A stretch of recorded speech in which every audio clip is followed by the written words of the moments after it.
안녕하세요. 돈 좀 아껴보려고 합가했다가 이 인생의 쓴맛을 보고 도망친 30대 여성입니다. 티끌모아 태산이 재산에만 해당되는 줄 알았더니 스트레스도 똑같더라고요. 작은 것들이 모여 제 일상생활을 완전히 무너뜨리는 기분이었달까요? 남편과는 지인의 소개로 만났습니다. 당시 남편은 출판사에서 근무하고 있었고 저는 출판사에서 일하며 짬짬이 프리랜서 작가로 일하고 있었는데 오지랖 넓은 지인이 자기 멋대로 자리를 만들었지요. 4살 차이면 궁합도 안 봐도 된다고 너스레를 떠는 남편은 처음부터 저에게 적극적으로 호감을 보이며 들이댔어요. 저는 대학교 졸업 후 연애를 한 번도 하지 않아서 그런 남편의 대시가 싫지 않았고요. 그렇게 한 달 정도 알아가는 시간을 갖고 저희는 사귀게 되었습니다. 남편과 연애를 시작할 때만 하더라도 저는 26이었고 남편은 30이었어요. 그렇다 보니 남편에 비해서 결혼에 대한 압박이나 스트레스가 없었지요. 하지만 남편은 처음부터 저를 결혼 상대로 보고 있었다고 하더라고요. 그래서인지 사귄 지 2년 만에 남편이 저에게 결혼 이야기를 꺼내대요. 솔직히 그것도 저는 빠르다고 생각했는데 남편은 신혼 1, 2년 즐기고 나면 자기 나이가 30대 중반이라고 그럼 언제 아들 딸 낳고 사느냐고 저를 졸라댔어요. 시부모님이 저희 친정부모님에 비해 나이가 10살 가까이 많으신 것도 남편이 결혼을 서둘렀던 이유 중 하나였고요. 지금 돌이켜서 생각해보면 남편이 애가 탔건 말건 제가 준비가 안 됐으면 결혼은 하지 말았어야 하는데 그때는 애걸복걸하는 남편이 안 돼 보이기도 했고 한편으론 나를 얼마나 사랑하면 저럴까 싶더라고요. 그래서 그의 끈질긴 프로포즈를 거절하지 못했습니다. 그런데 막상 결혼 준비를 시작하고 나니까 남편이 모은 돈이 7천 남짓이더라고요.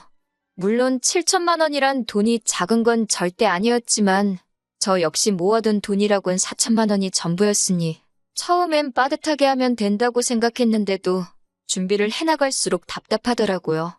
그런 와중에 하루는 어머님 아버님이 저와 남편을 집으로 부르셨습니다. 솔직히 저희를 집으로 오라고 하셨을 때 떡 줄 사람은 생각도 않는데 김칫국 마신다고 하잖아요? 제가 딱 그 꼴이었습니다. 어머님 아버님이 은근히 빨리 결혼했으면 하고 남편을 통해 하신 말씀도 있었고 그러니 지금이라도 도와주시려고 하나 보다 그런 기분 좋은 상상을 하며 시댁으로 향했어요. 하지만 어머님이 꺼내신 말씀이 생각지 못한 것이었습니다. 저와 남편에게 합가를 제안하셨거든요. 사실 어머님 아버님 재산이 얼마나 되고 그런 건 지금도 전 잘 모릅니다. 궁금한 적도 없었고 관심도 두지 않았어요.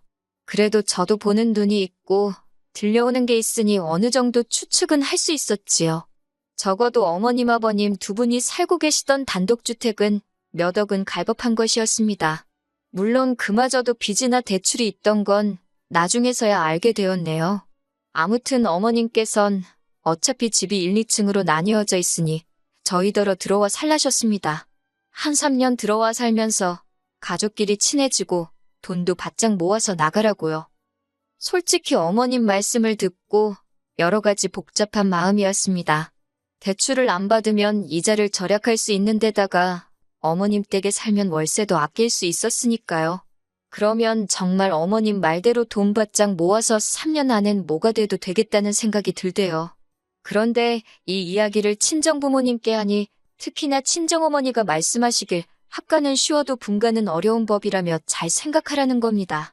하지만 친정어머니도 저를 강하게 말리지는 못하셨는데 그게 저희 친정이 사정이 여의치가 않거든요. 친정어머니 입장에선 당신이 달리 도와줄 방법이 없었으니 차마 끝까지 나서지 못하셨던 것 같아요. 그렇다고 합가를 하게 된 게 친정어머니 탓이란 이야기는 절대로 아닙니다. 친정어머니의 말씀과는 별개로 저는 당시 빠듯한 예산 때문에 돈에 대한 욕심이 물이 올라있던 상황이었거든요. 그래서 시댁에서 살면 어떤가, 옛말처럼 벙어리 3년 귀머거리 3년 하고 말지 그런 아니란 생각을 했어요. 그리고 회사에서도 눈치 빠르고 일 잘한다 소리를 듣고 지냈으니 시집살이도 비슷하게 잘해낼 줄 알았지요. 어머님께서는 비록 한 집에 살지만 살림은 따로 했으면 좋겠다며 저에게 혼수를 해오길 바라셨습니다. 남편과는 상의 끝에 허례허식의 상징인 예단이라던가 예물도 생략하기로 한 상황이었고 혼수도 서로 자취하면서 쓰던 거 가져다 쓰자고 얘기가 되어 있었는데 뜬금없이 어머님이 혼수를 말씀하시니 당황스럽더군요. 어머님은 식기세척기를 놔라, 스타일러도 필요하지 않냐 별의별 걸 다 들이대셨지만 저는 고민 끝에 냉장고랑 세탁기만 드렸습니다. 그랬더니 어머님께서 왜인지 꽤나 실망하신 눈치였어요. 그렇게 냉장고랑 세탁기가 들어오던 날 하마터면 어이없는 일을 겪을 뻔했습니다. 어머님께서 저는 자꾸 방에 들어가 있으라 하시면서 배달기사님들께 저희 가전을 어디다 놓을지 진두지휘를 하시려 들었거든요. 결국 어머님의 강요에 못 이겨 방해한 이분이나 있었을까요? 도무지 안 되겠다 싶어서 뛰어나오니 이게 웬걸 어머님이 쓰시던 냉장고가 떡하니 저희 주방에 와 있는 게 아니겠어요. 불이 나게 내려가니 세탁기도 그렇게 바꿔치기가 되는 와중이었고 제가 기사님들한테 아니라고 새거가 2층에 와야 한다니까 어머님께서 이미 다 설치했는데 왜 사람들 힘들게 하냐입니다. 황당하고 순간 제가 어머님 속을 들여다본 기분이 들더라니까요. 다행히 기사님들이 어머님더러 제대로 설명을 해주셔야지 왜 일을 두 번 하게 만드냐며 짜증을 내시곤 제가 산 냉장고와 세탁기를 2층으로 올려주셨습니다. 하마터면 정말이지 눈 뜨고 코 베일 뻔했다니까요. 하지만 냉장고와 세탁기에 얽힌 사연은 이게 끝이 아닙니다. 저희 부부는 둘 다 아침을 원래 안 먹어요. 그리고 맞벌이를 하다 보니 점심은 대부분 회사에서 해결을 하고요. 뿐만 아니라 남편은 직업 특성상 외근이 많아서 저녁도 종종 먹고 들어오지요. 그렇다 보니 저랑 남편이 같이 식사를 하는 건 일주일에 2-3번 정도였네요. 냉장고가 가득 차 있을 이유가 없었지요. 하지만 어머님 아버님은 대부분의 식사를 집에서 해결하시다 보니 그렇게 냉장고에 뭐를 많이 넣어놓고 사시더라고요. 게다가 어머님께서는 장을 볼 때 한두 개만 사는 건 너무 손부끄럽다 하시면서 무조건 10개, 20개씩 사시는 분이었습니다. 문제는 아무리 두 분이서 삼시세끼를 집에서 해결하신다고 해도 같은 식자재를 그렇게 많이 사두시니 결국엔 질려서 못 드시고 있는지 몰랐어서 못 드시고 쓰레기로 낭비되는 일이 잦았어요. 하지만 그럼에도 불구하고 어머님은 그런 쇼핑 습관을 버리지 못하시고 그렇게 매번 대량으로 구매를 하셨습니다. 그러다 당신 냉장고가 가득 차니 그 식자재를 들고 저희가 지내는 2층으로 올라오시대요. 그러면서 제가 쓰는 냉장고에 온갖 냄새나는 것들을 다 가져다 놓으셨습니다. 한 번은 드시던 청국장을 뚜껑도 덮지 않고 그냥 냉장칸 안쪽에 숨겨두신 일도 있었지요. 제가 그렇게 후각이 예민한 사람도 아닌데 그 청국장을 발견했을 땐 어찌나 괴롭고 열받던지. 그리고 얼마 지나지 않아서 냉장고 안에 여기저기 끈적하게 뭔가 눌러붙은 자국을 보게 되었는데 그땐 정말 비위도 상하고 더는 못 참겠더라고요. 그래서 결국 제가 어머님께 저희 냉장고에다 뭐라도 두실 거면 제발 뚜껑 잘 닫으시고 지퍼백에다 넣어달라 했어요. 그랬더니 어머님께서 하신다는 말씀이 한 집 살면서 니 거 내 거가 어딨냐입니다. 그리고 저더러 왜 그렇게 까탈스럽냐고요. 사실 냉장고뿐만이 아니었습니다. 한 번은 제가 이불 빨래를 하려고 세탁기를 열었는데 그 안에 낯선 운동화가 있더라고요.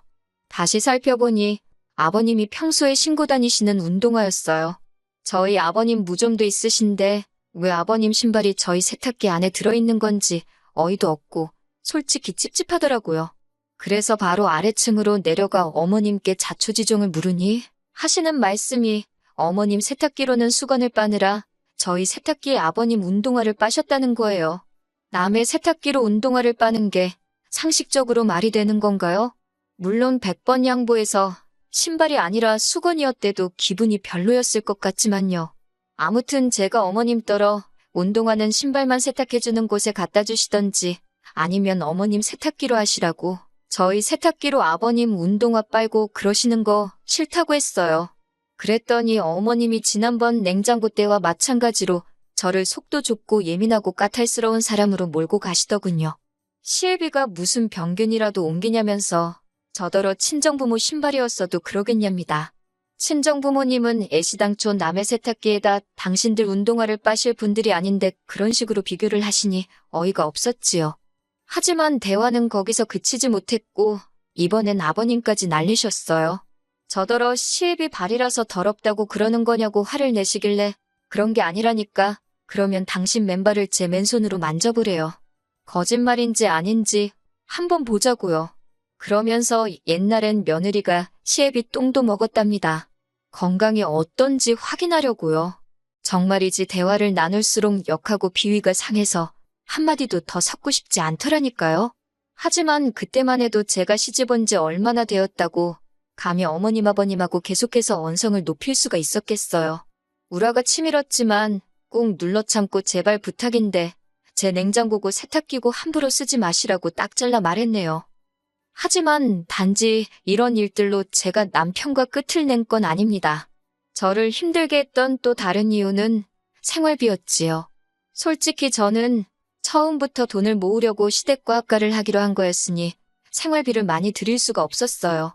이건 학가 전 남편하고도 이야기가 된 부분이었고 어머님 아버님도 알겠다 하셨고요. 그래도 어떻게 한 푼도 안 내고 살 수는 없었으니 어차피 다 큰 자식들이 부모 용돈도 주는데 이 정도 못 드리냐 싶어서 40만 원씩 드렸습니다. 참고로 어머님이 저희 식사를 챙겨주신다거나 청소를 해주신다던가 그런 거 하나도 없었습니다. 1층과 2층은 어머님이 멋대로 올라오셔서 휘젓고 가실 때를 제외하곤 완전히 다른 두 개의 공간이었어요. 식사만 하더라도 남편이 야근하느라 늦어서 저 혼자 2층에 있는데도 저녁같이 먹을래? 그 말 한 번을 안 하셨으니까요. 그럼 제가 먼저 하지 그랬냐고요? 당연히 해봤지요. 어머님 식사 언제 하실 거냐고 같이 먹어도 되냐니까 남편 오길 기다렸다 먹으라며 그 수저 하나를 안 놔주시더라고요. 그런데 웃긴 게 어머님이 어디 외출하실 때면 저더러 아버님 뭐 배달음식 좀 시켜드리라 하셨습니다. 하지만 절대로 그 음식값을 주는 일이 없으셨지요.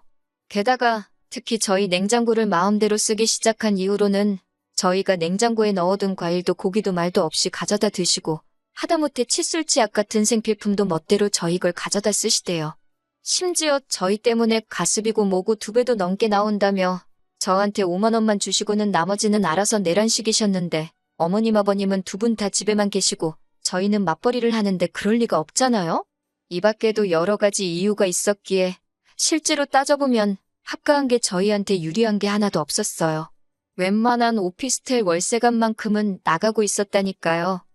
하지만 결정적으로 제가 3년을 채우지 못하고 분가를 결심하게 된 건 어머님이 사람들 앞에서 저를 대하시는 태도 때문이었습니다. 아버님이 장남이시고 또 저희 남편이 외아들이라 그런 건지 집에 손님들이 자주 오더라고요. 그 손님들은 친척분들일 때도 있고 그리고 어머님 친구분들이나 지인분들일 때도 있었지요. 평일엔 제가 출근을 하니 그나마 나은데 문제는 주말이었습니다. 남편은 주말에도 출근을 해야 하는 일이 종종 있었는데 아무래도 영업직이다 보니 어쩔 수가 없었지요. 그런데 어머님이 어떻게 귀신같이 남편이 늦거나 없는 날만 골라서 그렇게 주변 분들을 집으로 부르시대요. 그래놓고는 저한테 이거 해라 저거 해라 심부름을 너무 많이 시키셨어요. 그래서 나중엔 손님 오는 날이면 일부러 귀가를 늦춰보기도 했는데 그러면 여지없이 어머님 주변 분들 입방아에 오르내리기 일쑤였습니다. 그러면서 늘 하시는 말씀이 그 여자들이 나를 뭐로 보겠냐. 며느리한테 시애미 대접도 못 받고 산다고 흉볼 거 아니냐. 저를 싹싹하고 착한 며느리라고 여기저기 자랑해놨는데 자기 체면이 뭐가 되냐고 제 탓을 하시대요. 그게 어찌나 스트레스던지 그뿐만이 아니었습니다. 제가 주말에 친구를 만나거나 친정이라도 가려고 하면 눈치를 그렇게 주시더라고요. 친정 문턱 달아 없어지겠다고 하시질 않나. 그렇게 맨날 친구들 만나면 돈은 언제 모으냐. 한 2년 가까이 그렇게 시달리며 살다가 돌아보니 돈은 돈대로 모이지도 않고 저는 저대로 스트레스 때문에 살이 6kg도 넘게 빠졌대요. 그래서 남편한테 더는 이렇게 못 살겠다고 대출을 받더라도 아니 반지하에서 시작을 하더라도 나가자 했습니다. 당신은 집을 비우는 날이 많고 그리고 당신 부모님이라서 심각성을 모르는 것 같은데 나는 이제 어머님이 2층에 올라오시기만 해도 심장이 쿵쾅거리고 화가 난다고. 그랬더니 남편이 고작 한다는 말이 그렇다고 이렇게 나가면 앞으로 어머님 아버님하고 불편해서 어떻게 지내냐는 겁니다. 나갈 땐 나가더라도 풀건 풀고 나가야 하지 않겠냐고 시간을 좀 가져보재요. 하루도 더는 못 견디겠으니 이런 말을 하는 거라고 내 말 못 알아듣겠냐고 제가 소리를 질렀습니다. 결국 이러다 내가 어머님한테 무슨 짓을 할지 모르겠다고 악을 쓰니 그제서야 남편도 표정이 심각해지더라니까요. 그리고는 한 일주일이나 지났나 남편이 어머님 아버님께 제가 너무 힘들어해서 분가하겠다고 말씀을 드렸나 봐요. 그랬더니 어머님이 난리가 나신 거지요. 당신이 시집살이를 시키기를 했냐, 뭐랬냐, 근데 뭐가 힘들다는 거냐고. 그럴 것 같으면 저더러 혼자 나가 살랍니다. 그런데 여기서 남편이 보여준 태도가 문제였어요. 며칠 전만 하더라도 제 편을 들어주던 남편이 어머님의 말에 동조를 하더라고요. 자기가 봐도 어머님이 저를 힘들게 한 건 딱히 없는 것 같은데 제가 그냥 시자로 시작하니까 무조건 색안경을 쓰고 보는 건 아니냐고요. 그리고 그 이유를 알게 되는 데는 오래 걸리지 않았습니다.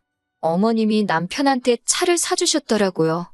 남편이 그렇게 사자고 졸랐는데 제가 집부터 사야 된다고 안 된다 했던 차였습니다. 어머님이 차 사주는 조건으로 저를 잘 달래라고 했대요.